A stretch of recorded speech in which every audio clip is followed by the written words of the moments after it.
Menteri Pertanian Syahrul Yassin Limpo telah menetapkan arah kebijakan pembangunan pertanian Indonesia ke dalam sebuah visi, yakni mewujudkan pertanian yang maju, mandiri, dan modern sebagai upaya untuk meningkatkan pertumbuhan ekonomi dan kesejahteraan petani. Untuk mendukung tercapainya visi tersebut, berbagai program telah diluncurkan oleh Kementerian Pertanian. Salah satunya adalah melalui percepatan penerapan mekanisasi pertanian di Indonesia dengan memanfaatkan alat dan mesin pertanian sebagai instrumen untuk mendukung proses operasional kegiatan tani yang diharapkan mampu untuk meningkatkan produktivitas, mutu, dan juga nilai tambah dari produk pertanian di Indonesia agar berdaya saing global. Pemirsa, pengembangan alat dan mesin pertanian ini punya banyak manfaat dan juga banyak keunggulan. Namun pada penerapannya kita masih menemukan tentu ada saja beberapa kendala. Nah, ini yang menjadi pentingnya dilakukan standarisasi, sertifikasi, dan juga pengujian alat dan mesin pertanian. Ini juga yang menjadi landasan utama mengapa pada akhirnya Kementerian Pertanian ini melakukan transformasi kelembagaan sampai pada akhirnya terbentuklah Badan Standarisasi Instrumen Pertanian atau BSIP. Pertanyaannya, sanggupkah BSIP melakukan itu?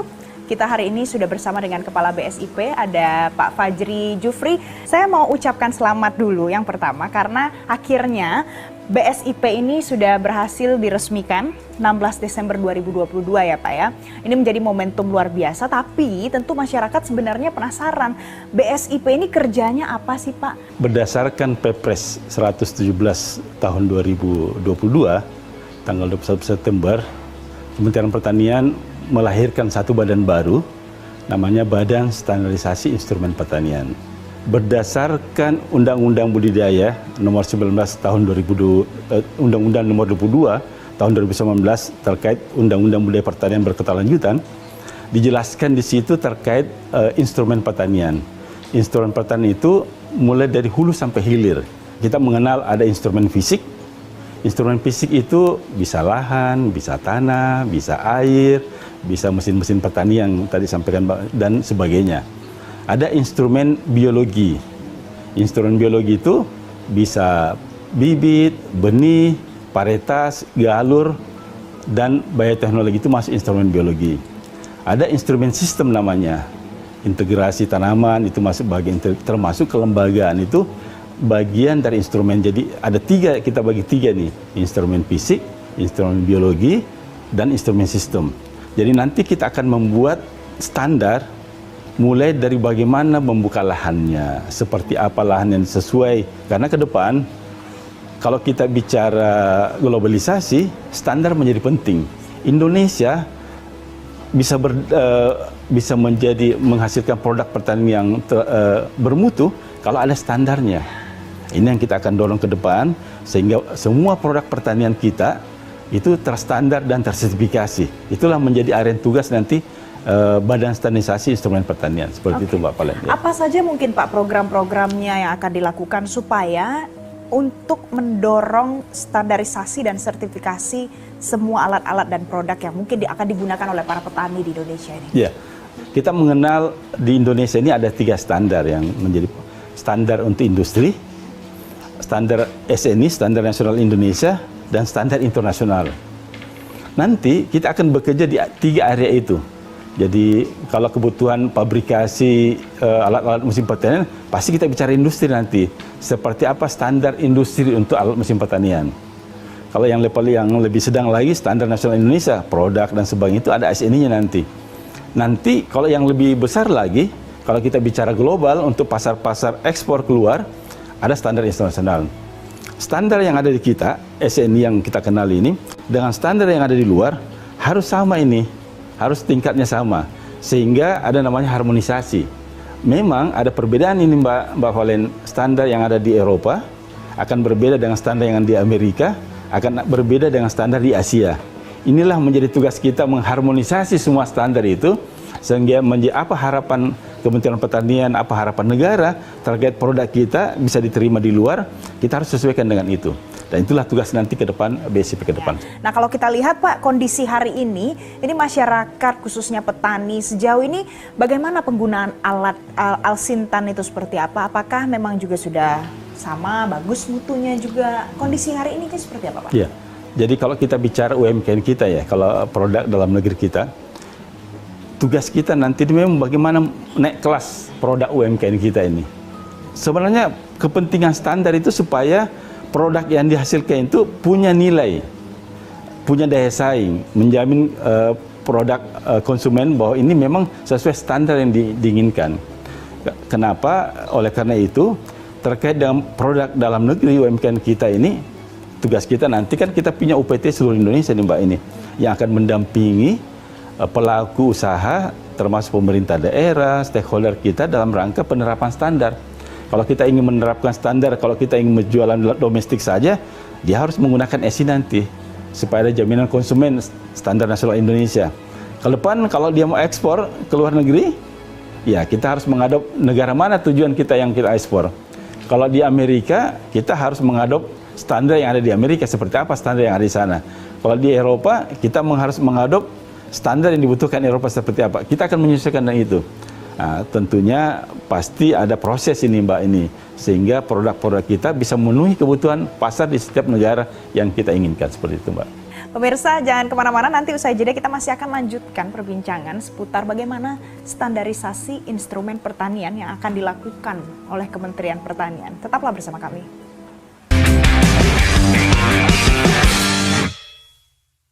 Dipersembahkan oleh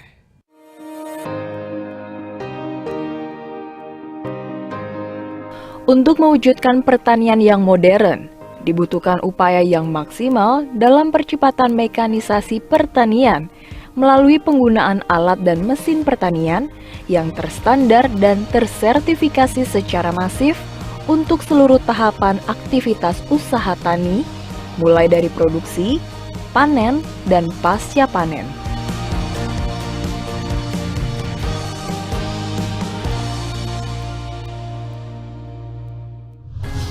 Pemirsa, tahukah Anda alat mesin pertanian? Misalnya ada traktor, pompa, kemudian alat-alat yang digunakan di dalam sistem irigasi. Ini semuanya dulunya dibuatkan prototipenya, kemudian diuji langsung di Balai Besar Pengembangan Mekanisasi Pertanian atau BBP Mektan. Nah, sekarang kita akan tanyakan lagi kepada Pak Fajri, apakah BBP Mektan ini dulunya di Balitbang ya Pak Fajri ya, nantinya akan menjadi apa di BSIP? Apakah tetap ada, kemudian semakin di-upgrade lagi tupoksinya atau bagaimana Pak Fajri? Ya, makasih Mbak Palen. Dengan terbitnya Perpres 117 tadi itu, secara resmi kelembagaan Litbang kan hilang ini, berganti menjadi Badan Standarisasi Instrumen Pertanian. Tugas ke depan BMektan ini lebih advance lagi nih. Jadi tadinya membuat prototipe, termasuk menguji tes report. Jadi semua alat mesin pertanian sebelum beredar di Indonesia itu harus lulus uji mutu dari kita. Nah, dengan hadirnya BSIP ini, BMektan ini tugasnya semakin besar Mbak, malah bukan mengecil ini. Karena dia akan menguji nanti tes reportnya ini semua alat mesin pertanian. Nah, termasuk nanti mensertifikasi. Jadi kita akan membuat standar alat traktor yang seperti apa kita butuhkan nanti ke depan. Nah, setelah lulus uji mutu, uji tes report, kita akan membuat sertifikasi. Oh, ini traktor yang layak diedarkan di Indonesia. Baru bisa dijual di masyarakat secara massal. Oke, Pak Fajri, apa yang akan dilakukan oleh BSIP untuk lebih mendorong lagi, lebih banyak lagi traktor-traktor Alsintan lain yang sudah ada sekarang untuk mau diuji dan juga bisa disertifikasi? Iya, jadi Mbak Palen, Bapak Presiden sudah menyampaikan minimal semua produk, semua alat-alat yang masuk ke dalam negeri ini harus ada TKDN 40%. Jadi termasuk alat mesin pertanian. Karena itu ke depan alat-alat mesin pertanian ini kandungan komponen dalam negerinya harus 40%. Semua produk impor itu harus mengadopsi itu. Nah, karena itu ini kesempatan bagi industri dalam negeri supaya mereka menerapkan itu. Dan saya yakin produk kita tidak kalah dengan produk luar negeri. Nah, memang butuh proses ini. Perlu pendampingan, perlu penguatan-penguatan sehingga alat mesin pertanian produk dalam negeri ini bisa naik kelas, memenuhi standar paling tidak sama standar yang dari impor itu. Oke, jadi ada panjang lagi proses pengawalan yang harus dilakukan, dan ini harus dilakukan secara terus-menerus dan berkelanjutan ya Pak. Nah pemirsa, saya akan ajak Anda kita lihat bagaimana uji lab dari Alsintan yang sudah dilakukan di BBP Mektan, khususnya secara luasnya tentu dilakukan oleh Kementan. Berikut selengkapnya untuk Anda. Dalam menjalankan tugasnya, Badan Standarisasi Instrumen Pertanian dilengkapi dengan fasilitas laboratorium pengujian, yaitu Laboratorium Pengujian Traktor Roda 4, Laboratorium Pengujian Traktor Roda 2, Laboratorium Pengujian Kinerja Pompa Sentrifugal, Laboratorium Pengujian Pasca Panen Biji-bijian, Laboratorium Ergonomika, dan Laboratorium Instrumentasi dan Pengukuran Daya. Sebelum diedarkan ke pasaran, alat dan mesin pertanian, khususnya traktor, baik roda 2 atau roda 4, juga combine harvester, pompa air, sprayer, serta alat mesin panen, dan pasca panen harus melewati pengujian di BBP Mektan. Pengujian dilaksanakan kurang lebih 14 hari setelah proses administrasi selesai. Barulah alat mesin pertanian siap diuji dengan mengikuti standar pengujian yang ketat, guna memenuhi standar yang telah ditetapkan oleh Lembaga Sertifikasi Produk atau LS Pro. Hal ini dilakukan agar dapat dikeluarkan sertifikasi produk penggunaan tanda standar Nasional Indonesia atau SPPT SNI. Jadi metode uji yang digunakan oleh BSIP, Badan Standarisasi Instrumen Pertanian, itu mengacu kepada metode uji yang ada di SNI. SNI, khususnya SNI alat mesin pertanian. Bila di dalam SNI tidak ada metode ujinya, standar metode ujinya, kita bisa membuat metode uji secara teknis berdasarkan hasil dari pengujian kami, ya, yang akan kita lakukan metode ujinya, kemudian kita usulkan sebagai persyaratan teknis minimal itu. Jadi sebelum menjadi SNI bisa dalam bentuk PTM. Nah, PTM ini yang mensahkan adalah Menteri, dalam hal ini Menteri Pertanian. Dipersembahkan oleh. Nah, kita akan tanyakan lagi dengan Pak Fajri. Pak Fajri, kalau di BSIP, ini apa yang akan dilakukan, bantuannya seperti apa supaya untuk penggunaan TKDN ini bisa semakin ditingkatkan, semakin banyak lagi daripada yang sudah ada sekarang? Ya. Tentunya, saya bilang tadi itu untuk naik kelas ini kan harus ada standar mutu, kualitas yang diharapkan. Karena kalau memenuhi pasar ekspor, mereka punya standar di sana. Nah, kita bisa mengharmonisasi standar yang dari mereka itu di wilayah tujuan itu, kita terapkan di sini, sehingga produk kita bisa kita ekspor ke negara itu. Melalui proses pendampingan, edukasi dan sebagainya, saya yakin dan percaya produk anak bangsa ini bisa menembus pasar ekspor ke luar negeri. Karena kita punya beberapa keunggulan spesifik yang tidak dimiliki negara lain. Nah seperti itu, Mbak. Oke. Kita punya keunggulan, kita punya banyak inovasi, tapi tentu harus berkontribusi luar biasa untuk Indonesia. Dan ini saya akan sajikan untuk Anda pemirsa informasi selengkapnya, kita simak bersama. Ditetapkannya Peraturan Presiden Nomor 12 Tahun 2021 tentang pengadaan barang dan jasa pemerintah dan Undang-Undang Nomor 22 Tahun 2019 tentang Sistem Budidaya Pertanian Berkelanjutan merupakan sebuah penegasan yang ditujukan terhadap Kementerian Pertanian untuk meningkatkan penggunaan produk dalam negeri yang memiliki sertifikasi produk penggunaan tanda standar nasional Indonesia, serta menggunakan tingkat komponen dalam negeri paling sedikit 25% dalam rangka mensukseskan Gerakan Nasional Bangga Buatan Indonesia, sekaligus memberikan pendampingan pada pelaku usaha lokal, khususnya UMKM, agar dapat memenuhi standar global.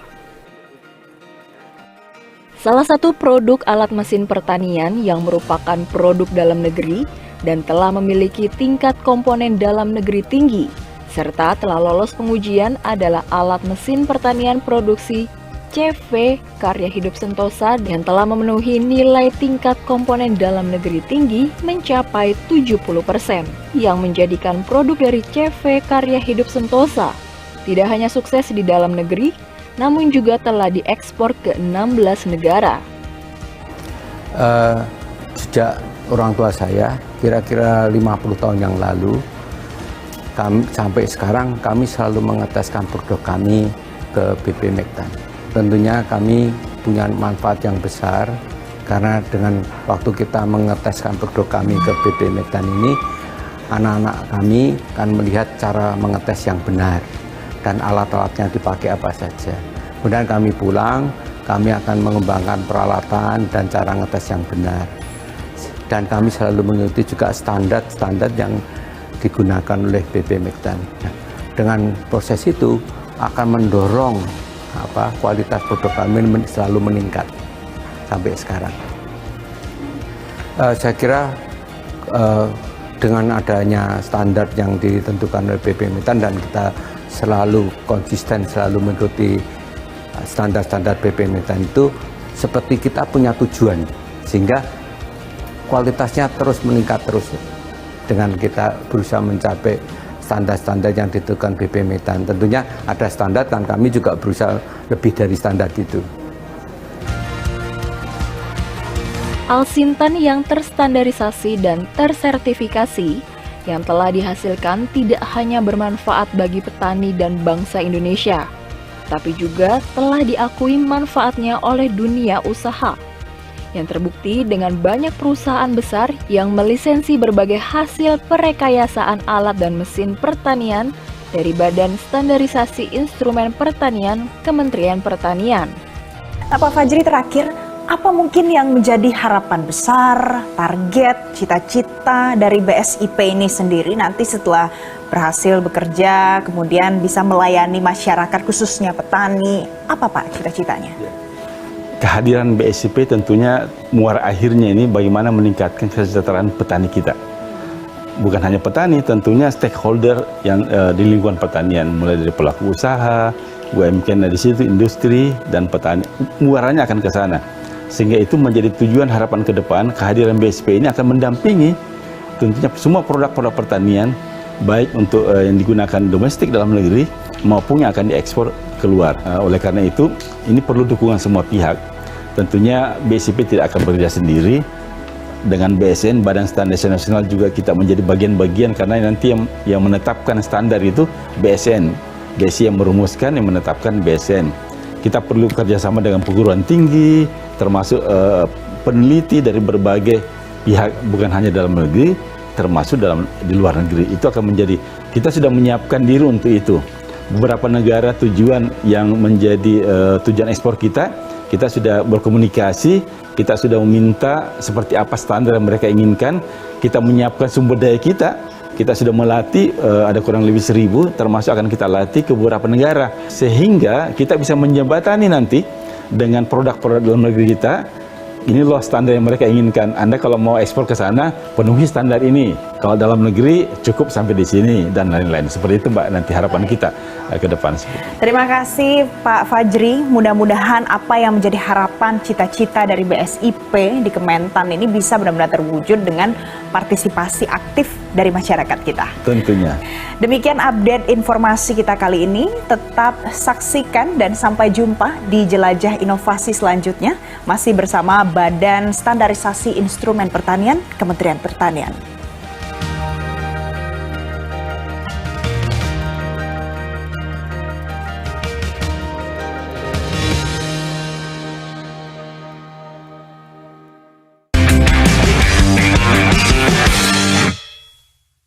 Dipersembahkan oleh